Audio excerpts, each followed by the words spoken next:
Hello and welcome to another installment of the Zionsville Football Fantasy Football League Fantasy Football Podcast. This week brought to you by Sleeper. Sleeper Only Fantasy Football app made for fans, by fans. This is a show where we take a look into the details of going on in this league because we all know our commissioner won't. I'm here with my co-host as usual, Mr. RJ Wagner. RJ getting the first win. The hosts are doing well. Cheers to you, RJ. How are you doing? Is that prune juice, Ted?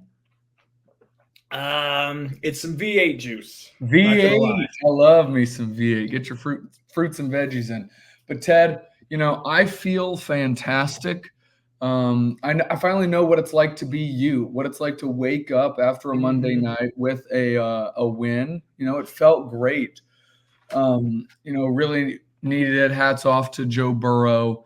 I seriously can't remember the last time I had a quarterback go off like that. And wow, it feels amazing. It might change how I draft in the future, go for those top tier guys. I get that feeling more often.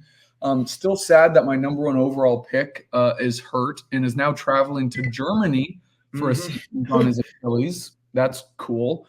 It's like someone at the draft party was just sitting there in the back, laughing, scheming up like, he has no idea. He has no idea. Probably texting him in the back like a little evil man, which is probably the karma he's getting with how ass his fantasy team is. Puka making progress, hopefully get Kenneth Walker and Joe Mixon back. Would really like a healthier team, but regardless, glad to get a win. And also, one thing to note, this pod has to be good luck because every single person that we bring on here that we plan before the week happens for the next week, they win. They've all won. They're 3-0. We have Trevor, week 1, Kyle, week 2, and then this week we've got our special guest, Kevin O'Brien, post-allegation. He's back, ready to make a name for himself. Kevin, how are you doing? I am doing very poorly in life in general, as always, Ted. But fantasy-wise, which is what we're here to discuss, I feel great.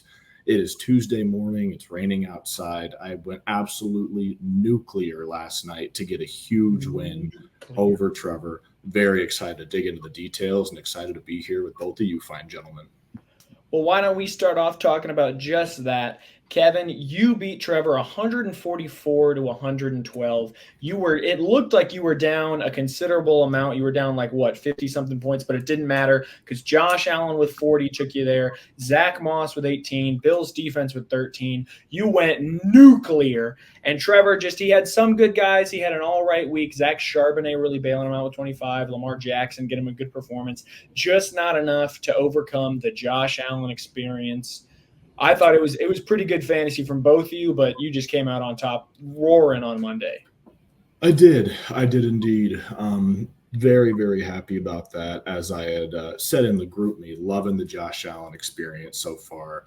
I've had some good quarterbacks like the last several years, Drew Brees in his prime, Jalen Hurts the last couple of years, but I really don't think anything compares to Josh Allen when he's on his game. I mean, it just racks up. I had actually won by halftime of the Bills game and was pretty nervous going into it. So, obviously a huge Monday night performance. I know RJ has a stat on that, but just wanted to point out a couple of things kind of more broadly.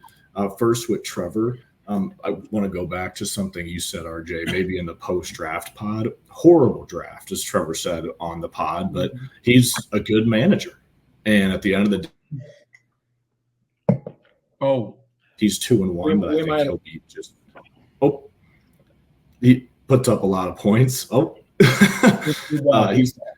He's 2-1. He'll be just fine. But on the other side, he did say this weekend, and I quote, I am his least favorite person to lose to. And so that felt really good. # fuck the commissioner. Has anyone heard from him this morning after last night? Because I haven't. I don't know if he just drank himself to sleep or. I'm going to guess it was drinking himself to death. Yes. Yeah. Unrelated, you'd already planned. Right. He had already planned to go home in 2 days. Yeah. That was. But and then just to wrap up here, going kind of bigger picture, I was looking at my team this morning. I have QB1. I have RB1. I have the most points scored in the league through 3 weeks. Wow. I have my only loss, as you guys pointed out last week.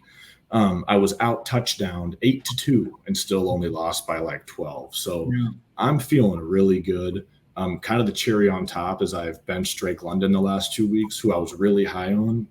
And he's coming together a touchdown in both of those games. So I think he's going to take Jalen Waddle's spot in the starting lineup. I feel fantastic after 3 weeks. Yeah.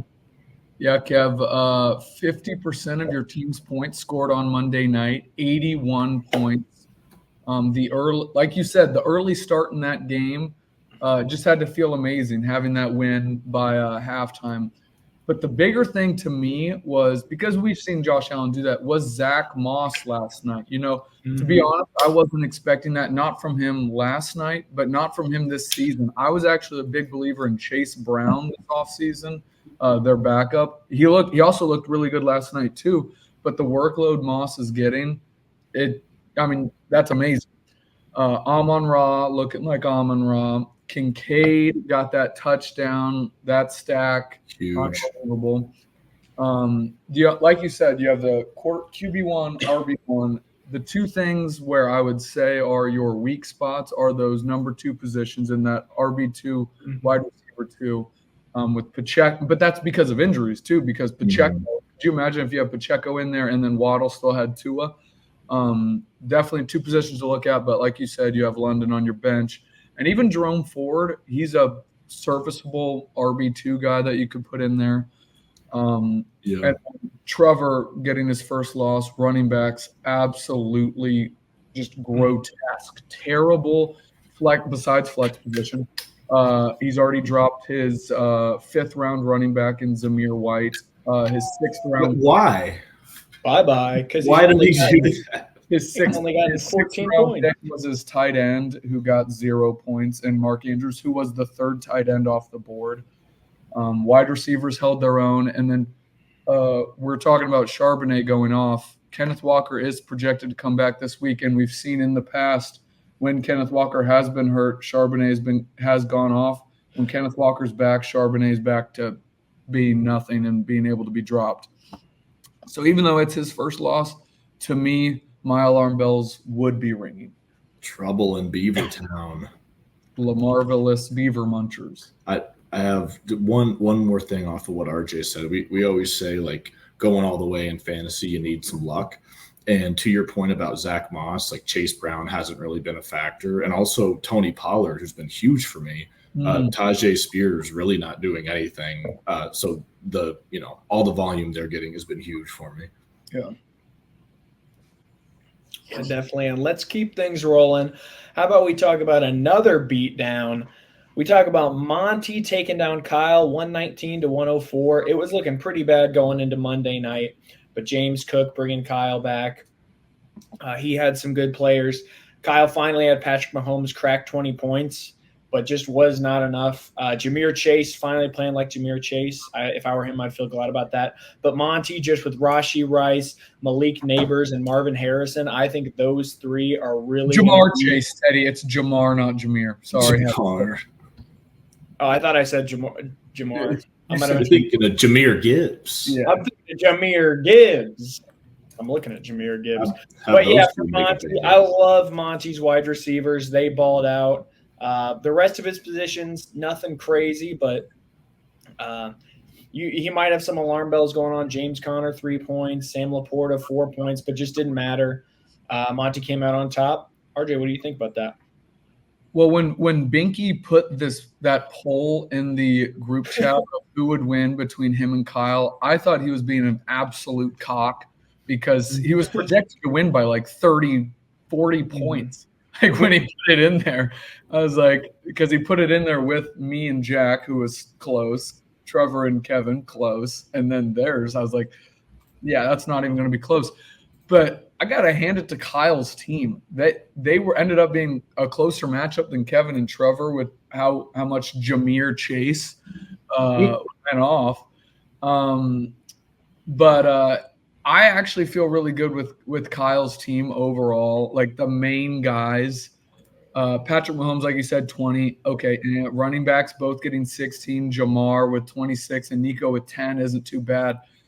The positions that we've been talking about most on this pod, kicker and defense, Kyle, 4 points. Monty, 22 in those two positions.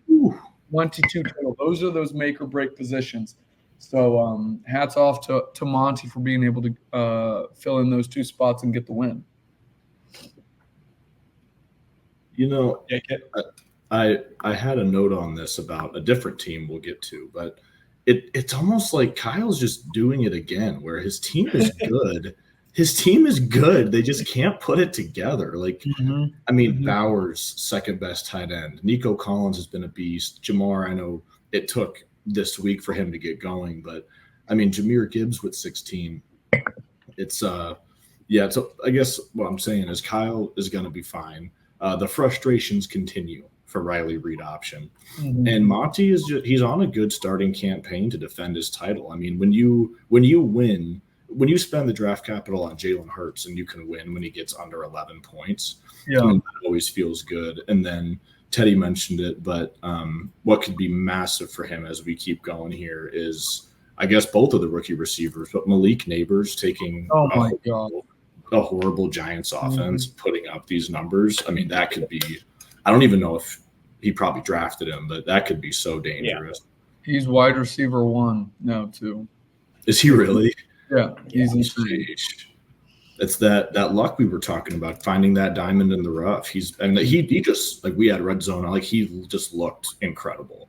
Yeah. And we're on an offense where he's the only option, so he's got to be feeling good about that. Yes, most of it. I think Monty's got a lot to feel good about, and he's a roaring binky. I don't know if you all saw, but he's a roaring binky. Too stinky. And speaking of another team roaring back on Monday Stinking of, we got some binkies from RJ taking down Jack 109 to 102. I know he was sweating it out on Monday night, but Joe Burrow, even though they lost, he proved he was a guy. Who knows about the defense, though, but Joe Burrow, Travis Etienne, getting him 40 points on Monday night. He's got to be feeling good. I know you're feeling good about David Montgomery getting so many, like sharing so much of the workload that it was a big question mark if he would. You finally got some tight end production, Jake Ferguson. Thank you to Jack for that. Thank you to Jack for dropping him. I appreciate it. And on the other side, Jack's team, he had some high highs and low lows. I'm counting right now. He had 4 positions score less than 2 points or less than 3 points. Ooh. And, he had some nuclear performances from Jonathan Taylor and Dallas Goedert, but really nothing to really set him over the edge and get him past RJ. RJ, how are you feeling about that big win? Like I said in my opening statement, I feel ecstatic. 38% of my total points scored Monday night with Burrow and my fantasy team namesake, Travis Etienne. Even though Burrow did do most of the heavy work, getting 33 of those 32 or 42 points. Defense getting negative points surely didn't help. May as well have not started a kicker or defense. 2 and -2. To go to if your team's good, you win without them. Exactly. So I think since they scored 0% of my points, I think that means I have the best team in the league. But I'm glad to see one go through the hoop for Jack. Bijan and Ramondre really let him down. I say Bijan, even though he got 12.2, because he did have 18 touches with only 52 yards. With how he ran the ball last week against the Eagles, I was extremely nervous that he would go for like 25, 30 points. I was expecting those JT-type numbers. Second week in a row that Godwin has outscored Mike Evans. And I'm not just saying by a little, but by a lot. This might be that first year that Evans doesn't get the 1,000-yard mark. They put Godwin back in the slot this year, and it seems to be Baker's go-to go-to look. And then the plus side for Jack, but I wouldn't necessarily say plus side since he didn't get the win. Goddard got those 22 points. Most of that work done after Devontae saw the light and died there for a second on the field. And with A.J. Brown out, I know they expect A.J. Brown back next week, and still don't know if Devonta is it Devonta or Devontae? Does anyone know? Devonta. Devonta, okay. If Devonta clears concussion protocol or not, but if I'm Bed Bath & Beyond, I'm not really walking on sunshine right now. Ooh. I would just say, I mean, RJ is playing some money ball here, and it appears to be working. I mean, at the end of the day, when you have all those, let's not go too far because I did just get my first win, and it was still really close. So let's go. But as far as, I guess my point is, like, having to play money ball with all the injuries, and at the end of the day, like, if you're hurt that much and your quarterback's not doing anything, like, you're just not going to win. And so getting Burrow 30 points, he's propelled into the top 10 quarterbacks after 2 awful weeks already. As far as the dangerous meter, I'm looking at RJ's team pretty heavily. I mean, McCaffrey, like we said, Kenneth Walker coming back. Godwin is up to wide receiver 3. Puka on the IR. If you can just keep treading water, I'd feel really good about your team. Ted, am I freezing? RJ's freezing for me. RJ's frozen for me too, I think. Okay. And also on our RJ, can you hear us? Can you? Oh. Yeah, you're a bit of a slideshow man right now. I think you're back. You're on mute. Just a disaster here during his own recap. Okay. But yeah, RJ, you could, when you watch this back like the 3 or 4 times editing, you'll hear what I had to say about your team. I was just gonna say, as far as, like, you know, you're high on the dangerous meter. If we're talking about X factor, comes in the form of David Montgomery. I have a stat for you: 11 more carries on the year than Jahmyr Gibbs.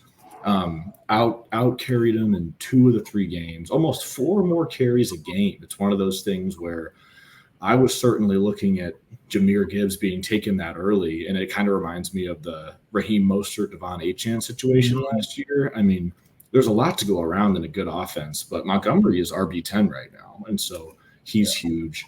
On the Jack side, you know, Ted, a wise man once said, if you have 2 quarterbacks, you have none. And Jack asked me no less than 9 times this weekend which quarterback he should start. He made the right decision technically, but Kyler just got him 16. Barely. It's happened a few times. Having questions at quarterback is a bad place to be. And so Jack at 1-2, Mr. Regular Season, if you will. I don't know. I think that he's shaking in his boots a little bit today. But yeah, I mean, he has good. I was going to say Jack kind of reminds me of Kyle last year, like good players, not really putting it together yet, but quarterback troubles are a big deal. Josh Allen getting you 38 a week, for example, goes a long way.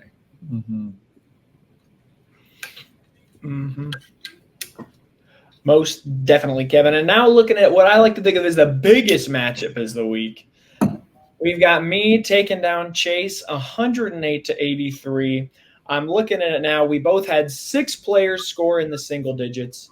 If it wasn't for Dak Prescott and Derrick Henry and Kyron Williams, this would have been just a poverty matchup.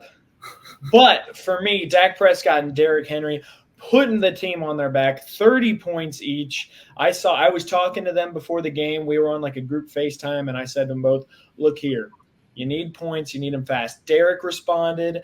Dak responded. I got 5 touchdowns. I'm feeling good. Chase on the other side, his wide receivers did absolutely nothing for him. I know he's talking to Brandon Ayuk in the back, telling him get some points. But Kyron Williams with 30. Yeah, Kyron Williams with 30 is the only thing that kept him above like 60 points. But I thought it was a great win for me. The reverse jinx works, I'm telling you. Fantasy defense works. It's all about mind games, playing your cards right, getting everything set out. RJ, I know you got a lot to say about my opponents and how they've been doing. You sold your soul at this point. Sold my soul to the devil. Ted, I'm just glad that you did end up scoring above 100 points. I'm speaking. I mean, I barely score 100 points, but I'm just glad that you did it because you're projected to win most of Sunday, and you were still projected like 80 to 82 points most of Sunday. I was really getting sick, and I started thinking like, maybe do I need to sell my soul because it has to feel good. It has to just, shitting the bed and still winning. Like, I don't know how you do it. But I don't want to harp too much on, I don't want to shit on both teams too much, but Chase has full blown panic mode at this point. I don't know how you do it, but Chase, I mean, the team doesn't look good, and I'm starting to question your managing skills. Where have you been in the group chat? I haven't talked to you about fantasy. Yep, you. Once you're done, I got a stat to throw in. Okay, yeah, no, I feel like Chase hasn't been managing his team much. I don't know. There's question marks. He has only made one ad drop this entire season. Wow. If that tells you anything. People are starting to murmur. Mm-hmm. I don't want to start rumors, but rumor has it. According to rumors, I'm starting. Chase hasn't even opened the app except to hit what is it, optimize, and then he closes it. It's like Jack. Yeah. RJ, did you have more? No, that's it. I texted RJ a week or two ago, just like, watching Red Zone, not necessarily fantasy related. As a Colts fan, I just said, when are we going to start to talk about Trevor Lawrence and how he's just not really developed and no one's like shitting on him? When are we going to start talking about Chase and the managerial, the bad managerial skills since starting his job in San Francisco? I don't know if he has the time anymore. Like we said, Trevor, really bad draft, but he's 2-1, good team. Chase, usually a guy who can bridge the gap of a bad draft. And it's just not there for me. I mean, I'm scrolling through here. I know CD hasn't had the best. He's wide receiver 19. I don't know. I think it's time to start the conversation. Go ahead. Has he just been blessed with, in the past, how well he's drafted? Because let's go all the way back. Ad drops. I know he hasn't been. He's never really been a big ad drop guy or like shuffling his lineup much. Like, has he just been like, has he just adopted a good team and they're slowly now starting to deteriorate because he's not managing them well? Mm-hmm. I think I remember one thing when, as someone who's never won, I would look at the strategies of those who had. And when Chase was on his tear a few years back, I noticed he had like no ad drops. And so maybe it just come. Teddy, are you wearing a Bears polo? Yes. What the fuck? And so maybe it just comes down to like he had a bad draft. And he's not able, like he has never in 15 years had the managerial skills to make up for it. We just haven't been able to see that. Chase has never been good. Kevin said it just now. Does that also mean that he wasn't even prepped for the draft? The lack of preparation that he had for this draft was just not there. And he just resulted back to what he's normally done. Oh, CD's there, I'll grab him. Devontae Adams is there, I'll grab him. Same guys, and he didn't realize, you know what? There's Gardner Minshew throwing to him. Wait a sec. Yeah, I don't know. Maybe it's those women out west in Santa Clara. Maybe that's taken up all of his time. That's right.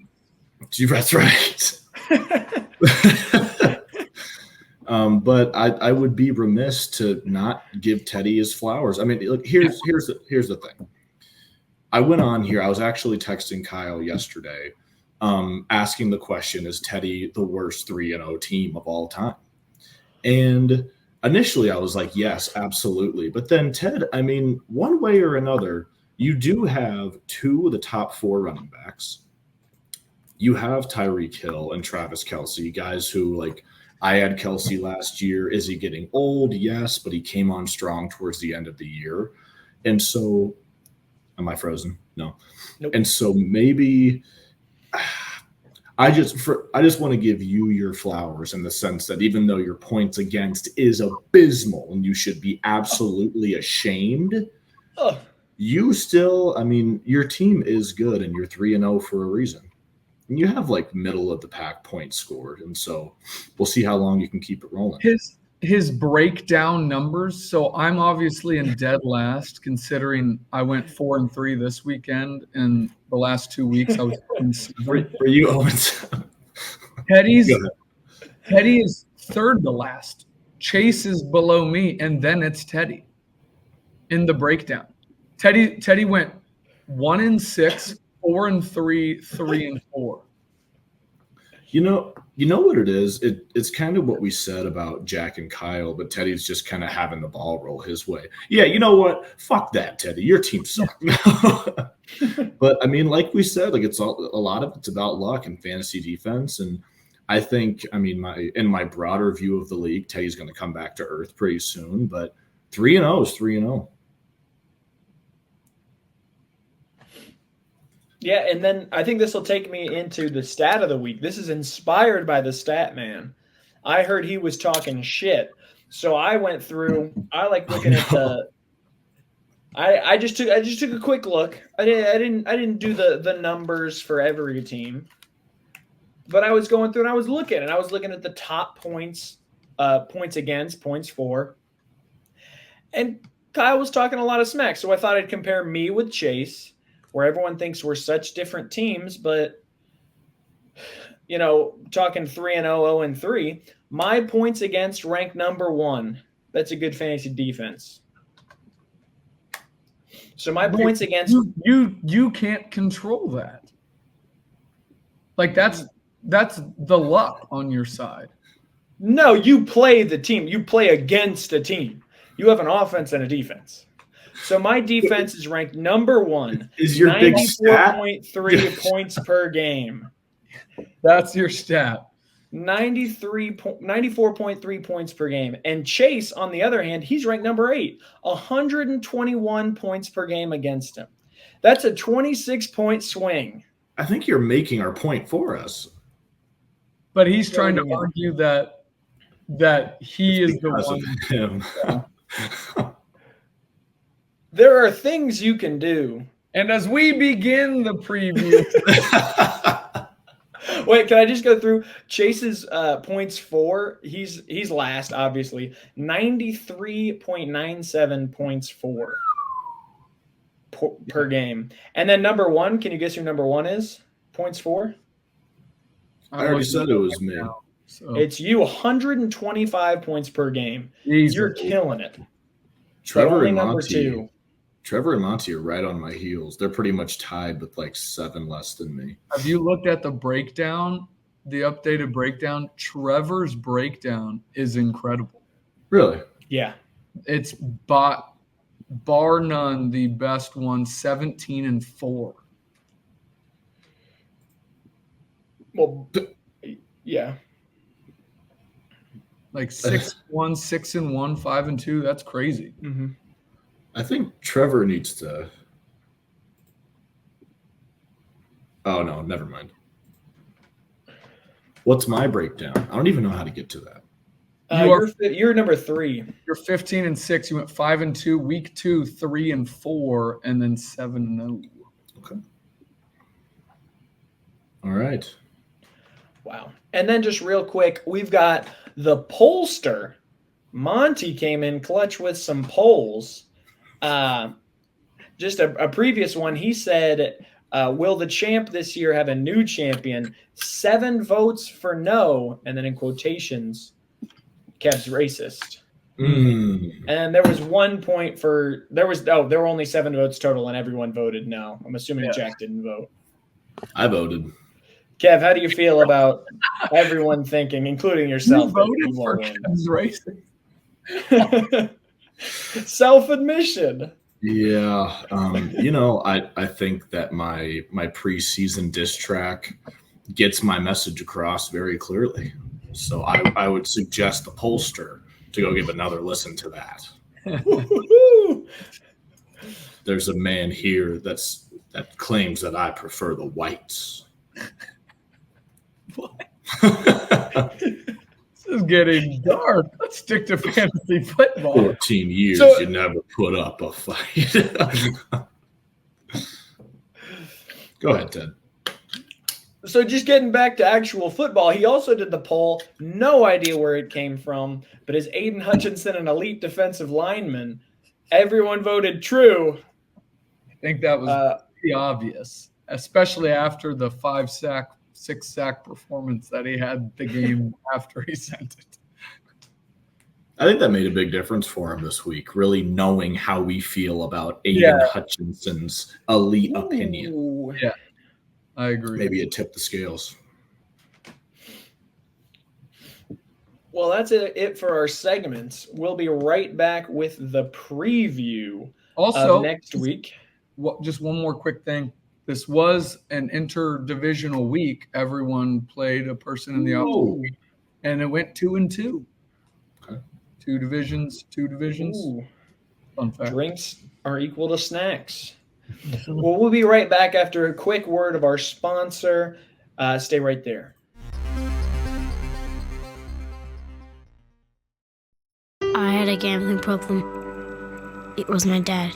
It made me upset and made Mum pretty angry. One day, Dad rang somebody and asked for help, and they did help. Made Dad happy and made us happy too.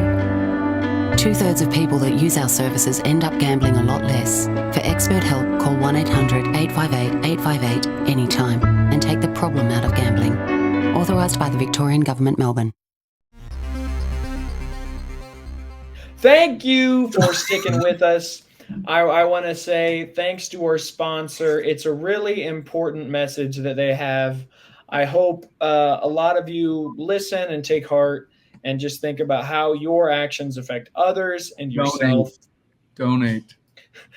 And speaking of which, if you want to give your money away, we got this book right here. And as we begin the preview of Week 4 of the 2024 ZFFFL, I must remind you of our great sponsorship over at our ZFFFL ASICS Sportsbook, ASICS Footwear. The new Jogger X81 sneaker draws inspiration from various jogging shoes in the ASICS archive.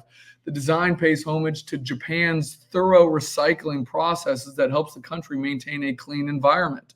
It features recycled paper, synthetic leather, and polyester to conserve resources for the good of the planet. We took inspiration from the ultimate shoes cushioning structure by updating this technology with larger holes on the outside and smaller holes on the inside. The shoe offers better cushioning and stability. Get your Jogger X81s for only $140 or use code ZFFFL for a 10% increase in price and get yours at $154. ASICS, a sound mind is a sound body. Love our ASICS partners. None of you heard of what I said. I said the code was a 10% increase in price. I do that on most of the ads just to see if anyone catches it. Usually no one catches it. I thought that one was a more obvious one. Our ASICS partners love us with those kind of promos. Yeah, the sports book, another clean sweep for them last week. 100% of the bets were in on Chase money line, actually. That did not happen. Ted, how you feel about that? I'm feeling great. As long as the sports book does good, I'm thinking I do good. I'm thinking the sports book takes advantage of others. And I love to take advantage of people who are in vulnerable situations. Mm-hmm. Yes. Wait, are we still talking about? Are we still talking about fantasy football? No. Yes. But speaking of vulnerable situations, let's just get right into it with our first matchup. I'm calling this the Nike Step Up Your Game matchup. Monty versus Chase. Direct competitors of ASICs. Just could not be more. No free ads. Who you say, No, Monty, that's Chase? Monty versus Chase. I'm thinking this is Monty. He's got to step up his game to get into that upper echelon to really prove himself. You know, getting 2-1, 3-1 is so much different than 2-2. Chase, he's got to step up his game and show us that he actually cares, that he's a part of this league. I'm thinking I'm thinking this is going to be a wide receiver battle because Chase has Devontae Adams, CD, Ayuk. They all did last week, whereas Monty, he's got Rashee Rice, Neighbors. He's got Maserati. And I think that matchup, everything else could go either way. Chase, I think, has a running back edge, but otherwise they both seem pretty even elsewhere. RJ, what does the sportsbook think about this one? Yeah, Devontae with Minshew throwing to him, not good. CD's production is probably the one that most of us have been shocked by. Rashad White was outsnapped by Bucky Irving, the backup in Tampa Bay. The only bright spot of Chase's team's Kyron. Monty's team's unreal. As the biggest favorite so far this year, Monty -7.5. Monty Adams -170, Chase -105. I might need to get on my phone and send a little line-altering text because I think Chase is outgunned and outmanned. I mean, you referenced some of the few bright spots on Chase's team. I haven't done a thorough enough analysis to know if this following statement is true, but I think before CD or Devontae, I think I would take any of Monty's top 10 receivers. He has 3 of them, and they've just been going absolutely crazy. So, and also a note as a former Jalen Hurts owner, coming off an 11-point performance, he always comes back with a massive game. Like, very, knock on wood, but very rarely has 2 bad games in a row. So I would feel very confident if I'm Monty this week. Already 10.5-point favored in the projections. I don't know. Chase has something to prove this week. Let's see if he proves me wrong. Even with the injury of CMC Debo last week, I thought Brandon Ayuk would go off. No, that was Jawan Jennings. Like Chase has Brandon Ayuk too. I don't know why he didn't do some tampering to make sure he got the ball more, but yeah, not good. Not good. And Jack, the proud new owner of Jawan Jennings. I think he dropped him right after he picked him up. No, I just saw him on his team. Are you sure? Yeah, because I'm playing him and he's on his bench. Oh, you're lying. Let me check. He's right there. No. I hope he stays on his bench. Well, we'll get to my preview in a little bit. Oh, no. He picked him up at 8:17 p.m. last night, dropped the Cowboys defense, and then 4 minutes later dropped him and picked up the Vikings defense. And then 2 hours later, he picked him back up and dropped Zeke. So he is wide receiver 2 on the season. Well, 41 points in 1 week will do it. Yeah. I don't think that'll have much of an impact.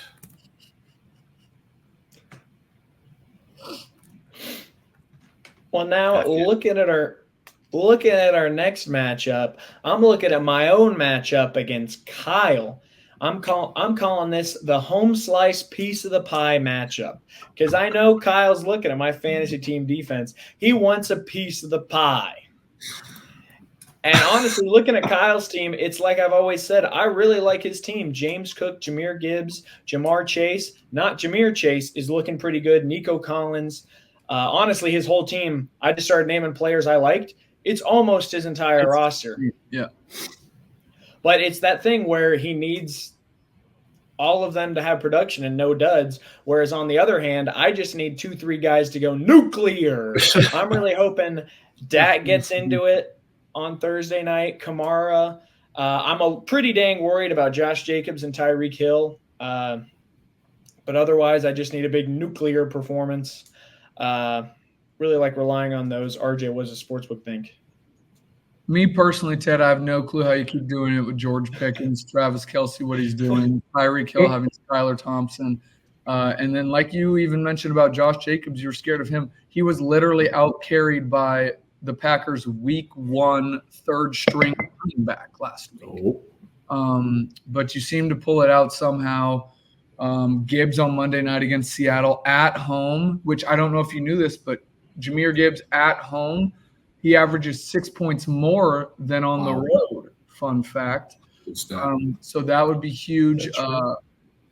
Ted, the books told me that they expect you to have only a 2-point lead going into Monday night, and they actually expect Gibbs to score 10. So they're not scared of your fantasy defense, Ted.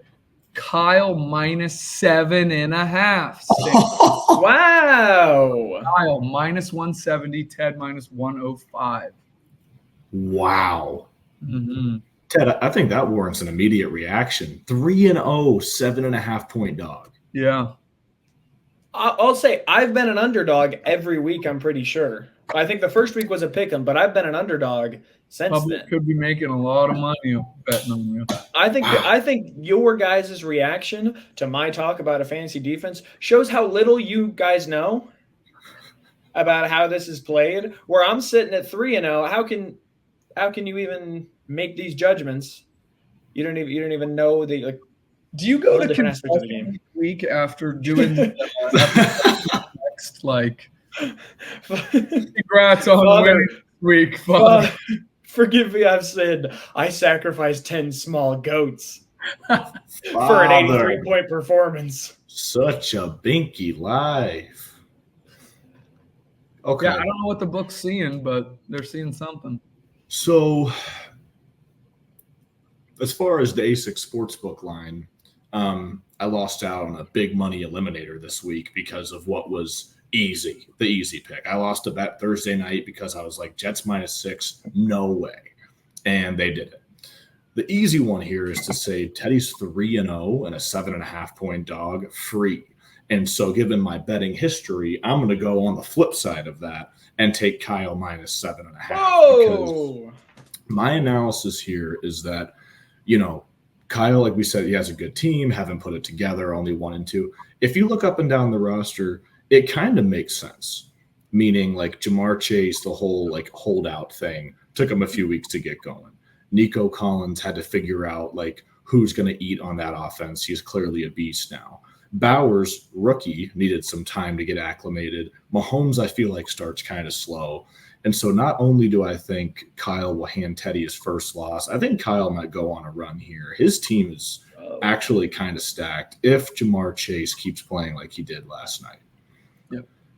Now, on Teddy's side, I mean, all I can really say is 3-0. I think we've covered it pretty thoroughly. RJ did a great job on the preview, but I do have a question for you, Ted, not a stat. At what point do you start asking yourself the question about Tyreek Hill? Now that Tua is out, if the performances are just shit, at what point do you look to the bench? Maybe a trade, I guess, if someone would take him. 5.3 over the last 2 weeks average. What are your thoughts? It goes back to that thought of, do you want good players on good, like, do you want players on good teams or good players on bad teams? What are the Dolphins to you right now? The Dolphins are a terrible team. Oh, I think I need to sit back and, evaluate, see how Tyler Huntley's doing. But he is definitely someone, if you want to buy low, talk to me. Give me someone that maybe just off the top of your dome you'd consider. Give me a running back. What if I offered you, hey, Jordan Mason? Ooh. I think Jordan Mason would be probably a fair level. Honestly, somewhat like even like a Ramondre Stevenson. I would say Ramondre Stevenson too. Someone who's been kind of up and down, someone with a little bit of upside. Because I don't think Tyreek Hill. What would you do there? But what was it, RJ? Christian McCaffrey for Tyreek. I'd have to think about it. I'd be taking a risk. That is interesting. But you have the wiggle room at 3-0. Yeah. I do have the wiggle room. Just have to get to 6 wins to make the playoffs. I don't know if that's true. But now we got to keep moving. Producers are yelling at me. We've got our next matchup. I'm calling this the ASICS Gimme the Money matchup. RJ versus Trevor. I'm the ASICS Sportsbook representative versus the ASICS Sportsbook investor. Trevor. I think Trevor needs a big bounce back week where. Wait, did Trevor win last week? Yeah, Trevor won last week. Nope. Trevor lost. Trevor lost last week. Trevor got destroyed by Kevin last week, so I was right. Big bounce back week. I don't know if I'm Trevor, if I'm thinking J.K. Dobbins was a 1-week wonder. A-Chain, it's the same question with Tyreek, but I think he still has it good with Lamar, Justin Jefferson, Garrett Wilson looking good. When will he drop? Mark Andrews is another question. And then RJ, on the other hand, I think he's one of those guys who needs the pieces to come together with ETN, Jordan Mason, Joe Mixon. They've all sort of been over the place. Let's see if the Joe Burrow experience continues or if he dies again or gets like his back blown out, whatever happened last year. RJ, how's the sportsbook feeling? I believe it was his wrist, wasn't it? Did he get his back blown out? That must have been just a video I watched. That was AI. That was a deep. That was a video. I think the biggest thing in this matchup is the fact that the Seahawks play on Monday night, giving Kenneth Walker an extra day of rest, hoping to play. Because if he does, I will start him, and he'll be a workhorse for me, which will be a detriment to Trevor's team, considering Charbonnet has been, I think, his highest scorer the last 2 weeks. And I'd assume he'd go to Trevor's bench, but who knows? And then, like you said, Tyreek, the quarterback situation, was that just a fluke last week and how much that affected the run game and Achane? Or is that going to be a thing that is going to be consistent from now on? So I think the Monday night game will be huge. I hate that I have a bunch of 1 o'clock players this week. That's one thing that I'm not a big fan of. The sports book actually sees the leader in the division. Division 2, the leader is Trevor. Winning this one, keeping it close, though, Trev minus 3.5. Oh. I think that is the toughest line of the week. Here's the thing. Like, you can say a lot of things about the two men in this matchup, but RJ, he's got heart. He has a lot of heart, a lot of passion for this league. I want it. And you know what I'm going to do? You know what I'm going to do? You're going to place an alternate bet on the bet ending in a tie. I'm going to put – you see this? It's the must-win tag. I'm going to put – boom! Putting the must-win tag on this because 2 and 2 is just so much different than 1 and 3. So with that, I mean, I'll be taking RJ, I guess, but I think it's going to be a close matchup. Here's the thing to round out my previous point about Trevor's team. Yes, he's a good manager and all that, but you could only recover from a bad draft so much. And kind of looking up and down, like the whole J.K. Dobbins thing, that was cute. He had 5 points last week. Garrett Wilson, Mark Andrews really haven't been good. I'm thinking about Trevor's team, what you guys have probably thought about mine for 14 years, which is like, he'll probably make the playoffs, but like he's not really going to do anything. And so it's kind of I don't know. And so I'm going to go with RJ here, purely off of the 2 and 2 would feel so much better than 1 and 3. And I think that you want it more. Riveting analysis of RJ wants it more than Trevor. I don't know. All right. Well, that's good. And now our last matchup. We've got a recent sponsorship. It's the Zen Lip Filler matchup because I think both these teams need an extra jolt. Jack is on a 2-week losing streak.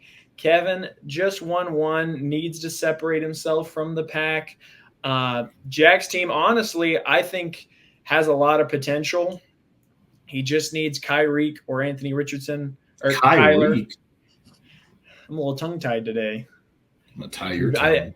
He needs Kyler or Anthony Richardson to put it together. But honestly, with Jonathan Taylor, DK looking good last week, Goddard getting a lot of usage, 10 catches, I think means a lot for a tight end. Whereas Kevin, on the other hand, you've got such nuclear potential. I think Jack's going to need to have a really well done team, an optimized lineup, because if Allen and Saquon go for 70 by themselves again, what can you do? Nothing. What can you do? Nothing. But RJ, what does the sportsbook think about this? Yeah, the sportsbook and me both think that the Dallas Goedert situation last week isn't going to happen again. They really don't think so. AJ Brown, they do actually.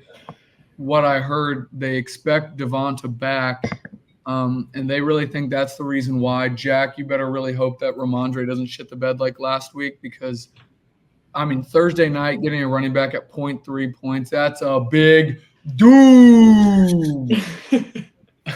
But in all seriousness, no, me along with the books, we really just think Kevin's team's just too much to handle.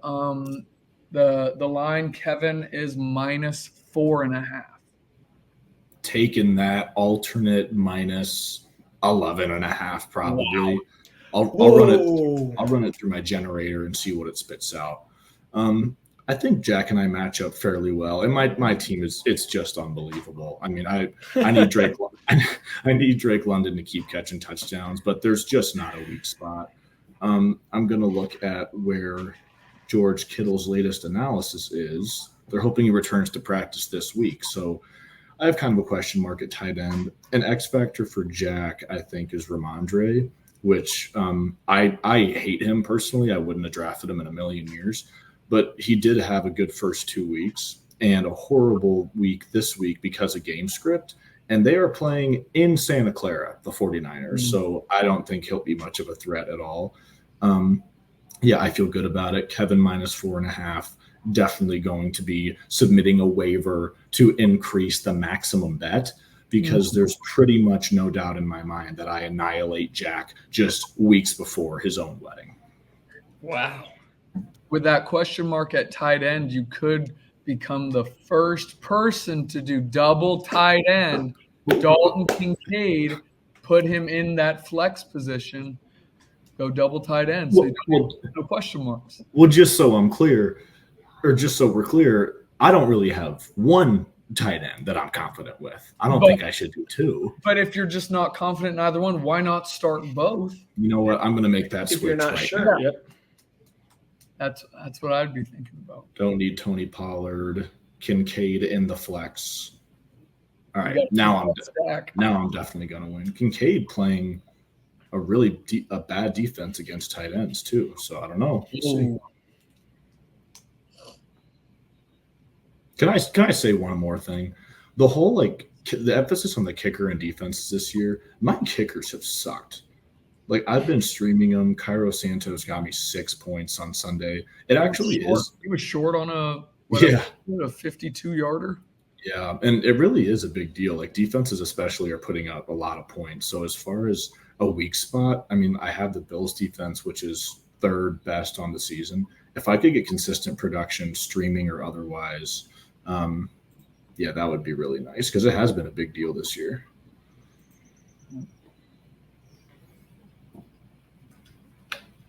What do you think, Ted? About kickers and streaming, I'm just thinking about Justin Tucker, who has really broken my heart. Did you drop him? No, but I'm just thinking it might be time to move on. I'm pretty sure I've had him for 4 years in a row. I'm not sure. Take him out the back of the shed. Take him out the back of the shed. Shoot him or have sex with him. I don't know. Both. Oh. Which one first? Is he into that? Man, you're still starting him too. God. Interesting. Yeah. There's a lot of question marks. Especially given the rules on Trevor's laminated sheet that starting in week 4, it's negative points for missed field goals. Yeah. So that will be implemented this week. and Unless I tight missed end that. premiums after week 6. So That's right. we're getting Yes. up to some point changes. Yes. So expect those. Knowledge is Never power. forget about those. But yeah, I think this is going to be a good week. Maybe time for people to move themselves out of the pack into an upper echelon, but also looking at all these games, we could have everyone back. We could have 4 teams at 2-2 after this week. I think maybe even more than that.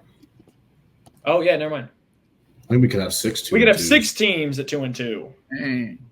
Kind of to that point, and I was texting Kyle about it this morning. We have like Ted's at 3-0, which, as we've talked about, I think is kind of inflated. I think he'll come back to earth. Chase is 0-3, and we don't love his team, like we said, but he's proven to always come out more or less on top. So he could make a run, and then all these, like, I think it's a really even year, and it's anyone's ball game. Still don't love Chase's team, but say he proves something to me and beats Monty this week. Maybe it's patience. That's Chase's big thing. He doesn't freak out. He doesn't go crazy with the ad drops. He likes his guys. And is it say. correlated with the fact that the Niners are not doing so well this year? Maybe he just takes that really personally, and it bleeds over into his fantasy matchups. That's all I got.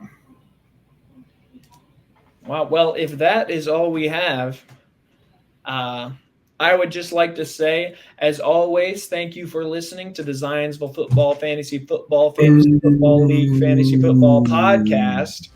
And I want to say, make sure to get those bets in before the Thursday night game. Be sure to follow us on socials at ZFFFL FFPOD. And I'd like to note that the Twitter's done jack shit all year. But follow us on all major platforms. Thanks for watching. Thanks for listening. And as always, Fuck you, Trevor.